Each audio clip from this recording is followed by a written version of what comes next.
Es 10 de octubre del 2021. Vamos a iniciar la lectura de un libro que nos informan se está vendiendo como pan caliente. Literal. Un libro que seguramente le causará escozor a todos aquellos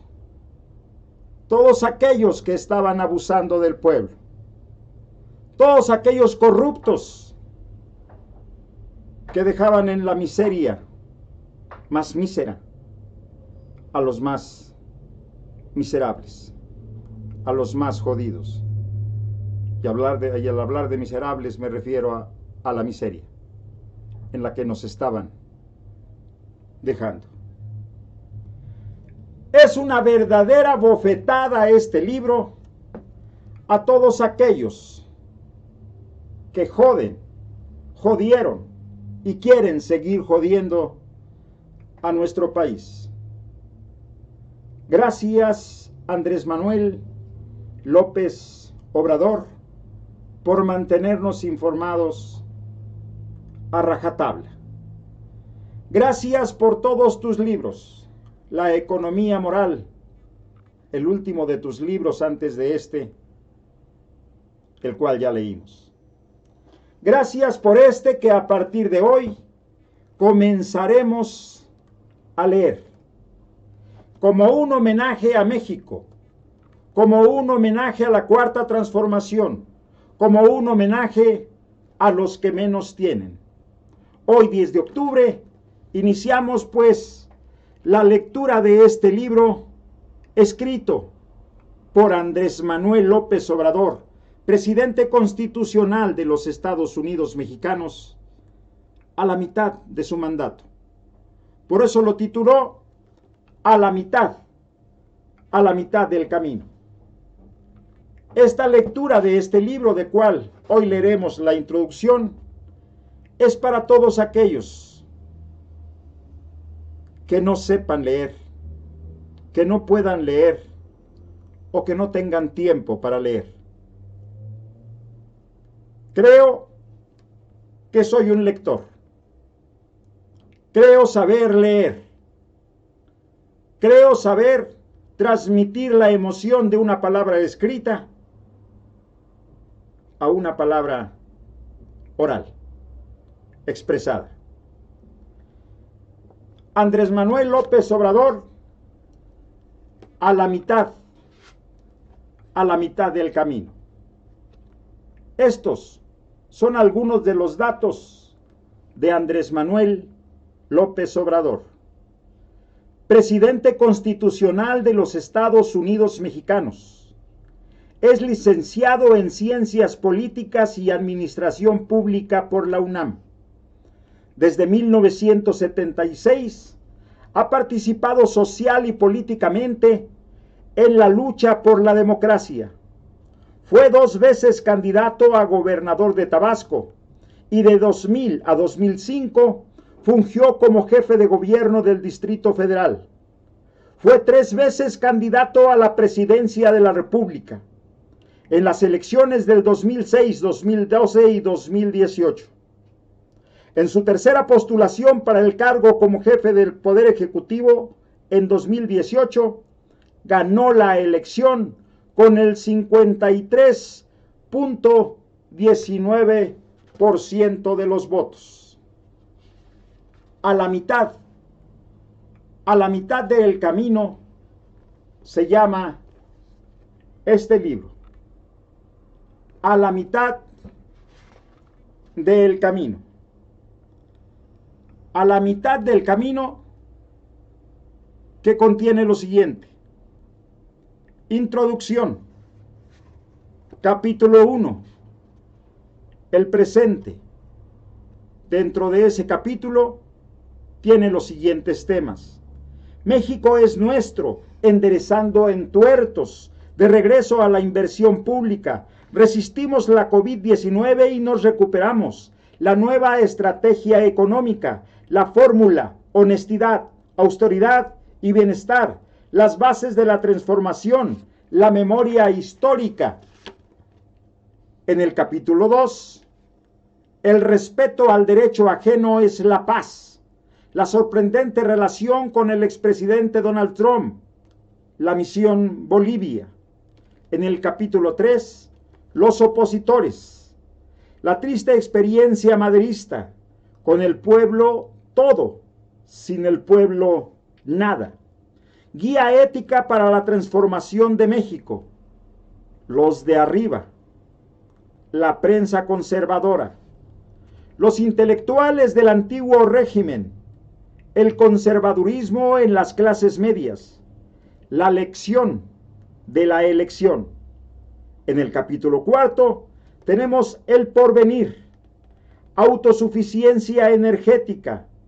El sur también existe.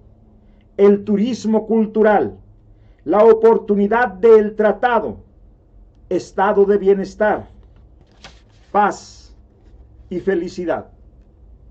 Este libro está dedicado solamente a una persona, a la más amada por Andrés Manuel López Obrador. Solamente 2 palabras dice toda la dedicatoria. A Beatriz.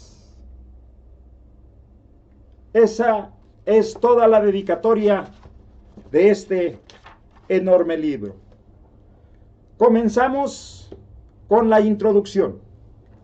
La introducción dice así: a finales de marzo del año próximo se celebrará la consulta ciudadana de revocación del mandato para preguntar a las y los mexicanos si quieren que yo continúe en la presidencia o que renuncie.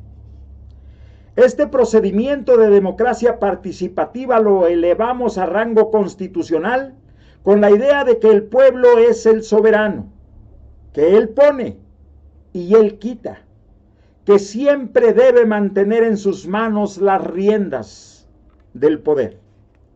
En lo sucesivo, nadie podrá confiar en que fue electo por 6 años y que, aunque se porte mal y el pueblo lo rechace, se le tiene que soportar hasta el fin de su periodo, con todo el daño que pueda causar a la vida pública. Nadie, en ningún nivel de la escala social, económica o política, se podrá sentir todopoderoso y dueño de un poder absoluto. Esta forma y la de quitar el fuero al presidente, que antes solo podía ser juzgado por traición a la patria y ahora se le puede enjuiciar por cualquier delito como a cualquier otro ciudadano, bastarían para mostrar lo satisfecho que estoy por los cambios tan profundos que se han hecho realidad. Hemos avanzado y considero que a la mitad del camino, a pesar de la pandemia, se han establecido las bases para la transformación de México y, reitero, el logro más importante ha sido el cambio de mentalidad con la puesta en práctica de un proceso de pedagogía política o concientización continuo, manifestando en conferencias, en discursos, en las distintas plazas, pueblos y regiones del país y en mensajes por las redes sociales, pero sobre todo, predicando con el ejemplo, como recomendaba mi admirado general Francisco J. Mujica. Hechos, no palabras. Es tan importante lo logrado en este periodo que hasta podría dejar la presidencia sin sentirme mal con mi conciencia. Solo lamentaría dejar inconclusas obras como la renovación de las hidroeléctricas, los sistemas de riego, el proyecto del Istmo o el Tren Maya, las cuales, de no ser atendidas con dedicación, tardarían más en terminarse o de plano se abandonarían. Confieso que soy muy obsesivo en este aspecto y sostengo aquello de que orden dada, no supervisada, no sirve. para nada. Reitero, es mucho lo realizado y sería muy difícil dar marcha atrás a decisiones, acciones que se han tomado en bien del pueblo y de la nación. ¿Cómo se podrían, por ejemplo, quitar las pensiones a los adultos mayores? ¿Cómo podrían suprimirse las becas a los estudiantes pobres? ¿Cómo volver al lujo y al boato en el ejercicio del gobierno? ¿Cómo regresar a la condonación de impuestos a las grandes corporaciones económicas o financieras? ¿Cómo retomar a la privatización depredadora de los bienes públicos? En fin, el retroceso no sería fácil. Vamos bien, y estoy seguro de que la gente va a votar porque continúo mi periodo constitucional hasta finales de septiembre del 2024. Desde luego, no solo es esto lo único que necesito para concluir mi misión. Falta lo que diga la ciencia y el creador. Pero si tengo suerte y termino mi mandato, creo que vamos a consumar la obra de transformación y no dejaremos ningún pendiente. Cuando esté entregando la banda presidencial, podré exclamar a los cuatro vientos la expresión: misión cumplida. Este libro es un testimonio de lo alcanzado hasta ahora, de los desafíos pendientes y de cómo imagino que estará el país en el 2024. Agradezco como siempre a Pedro Miguel, quien me ayudó en la revisión del texto, a la imprescindible Laura G. Nieto, y expreso mi eterna gratitud a mujeres y hombres que nos acompañan por convicción y han sido actores principales de esta cuarta transformación. Andrés Manuel López Obrador. Capítulo 1. El presente.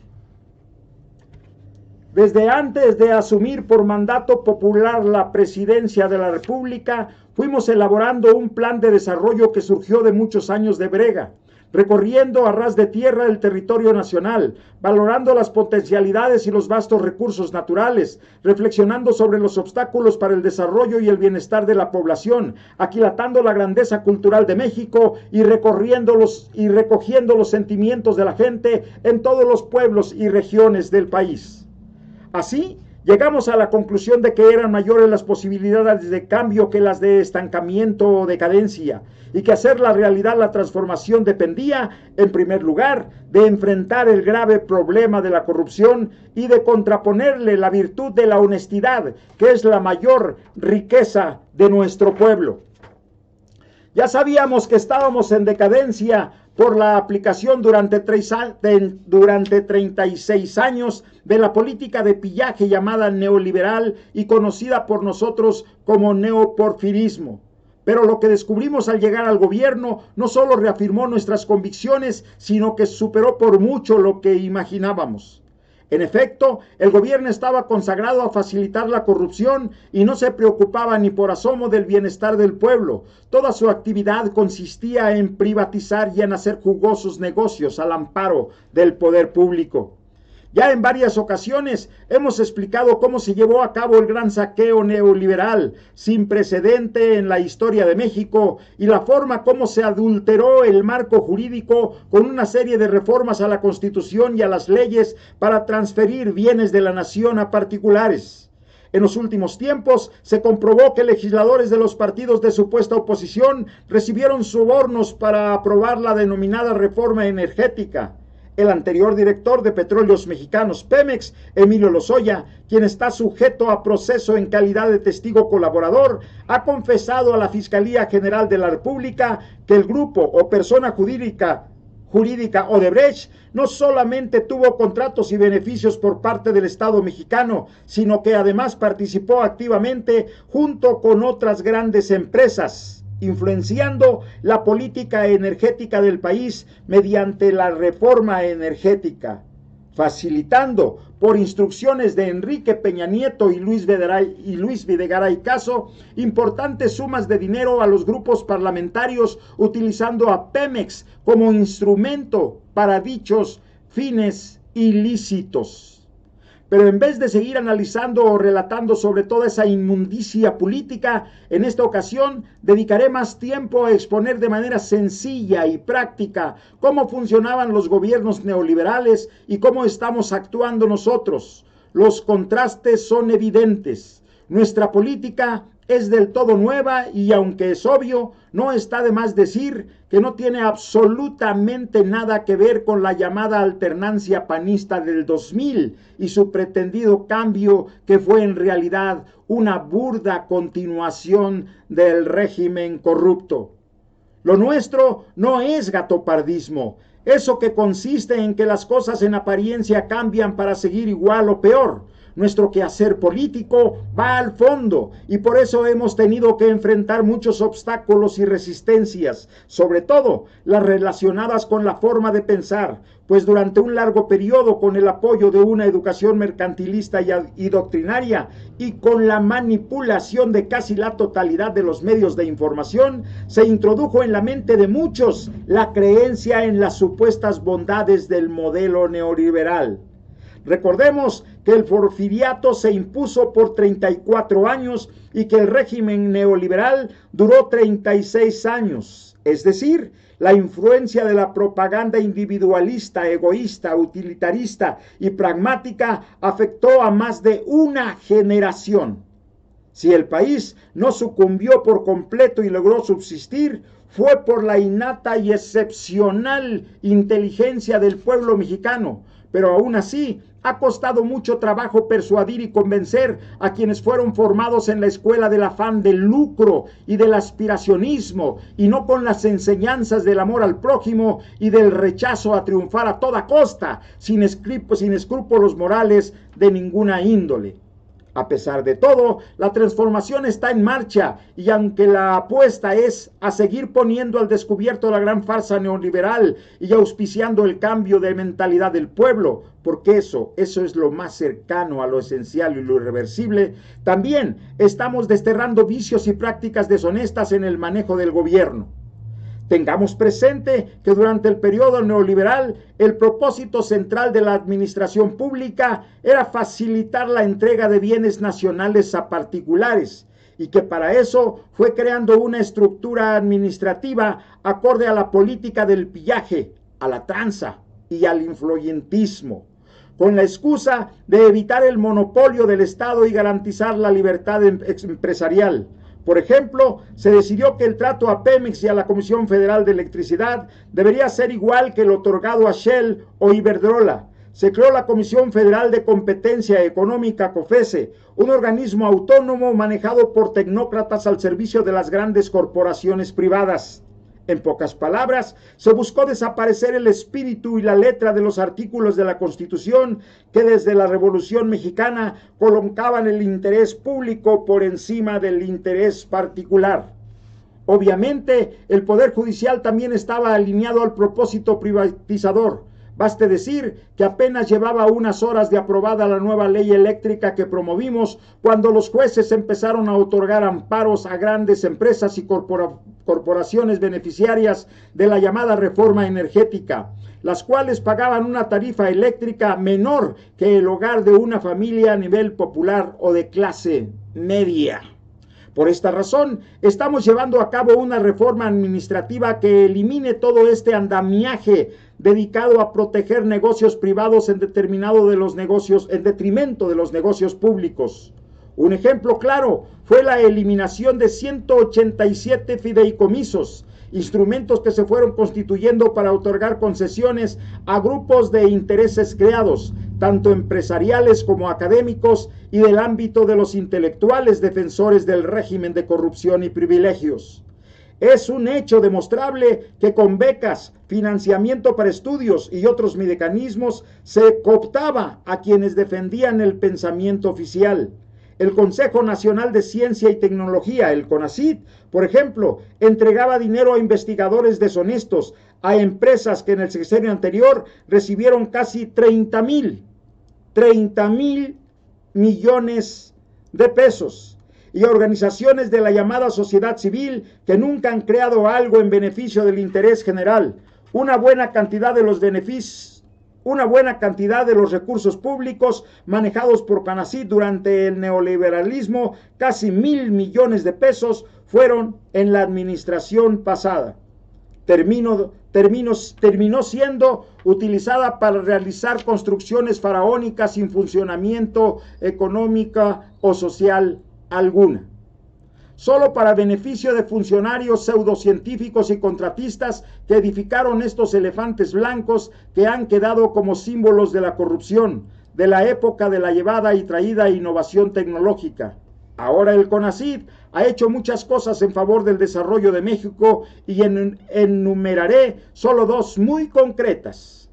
Una vez iniciada la pandemia por COVID-19 y en medio de las dificultades para conseguir ventiladores para atender a pacientes graves, CONACYT, con una empresa de ITITEC, diseñó y desarrolló un ventilador denominado GATSI, Suspiro en lengua otomí, y otro con uno de sus centros públicos de investigación denominado EACAL 4T, Dios del viento en náhuatl. Se fabricaron 1,000 que han atendido a más de 6,300 pacientes mexicanos en riesgo por COVID, 81 hospitales públicos del país.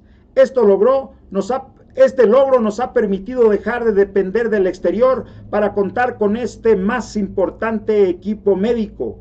Lo mismo sucede en el caso de la vacuna Patria en desarrollo, en colaboración con Avimex, que está terminando su primera fase de pruebas clínicas en personas y con buenas perspectivas de eficacia.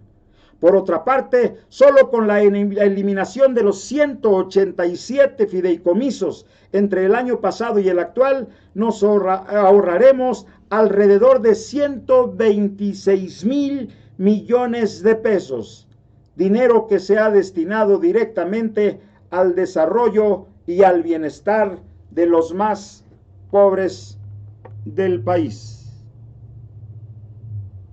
Hoy estuvo amplio porque tratamos también la introducción. A partir de mañana será muy corto, entre 8 y 12 minutos. Trataremos dos temas, que es México es nuestro y enderezando entuertos. Bienvenidos pues a la lectura continua. Todos los días leeremos una parte del mejor libro que ha escrito Andrés Manuel, A la mitad del camino. Los invito a que estemos informados para poder entrar a la polémica, para poder entrar al debate, para poder entrar al intercambio de ideas y que no nos sigan engañando, que no nos sigan mintiendo. Tenemos al mejor maestro a la mitad del camino, Andrés Manuel López Obrador.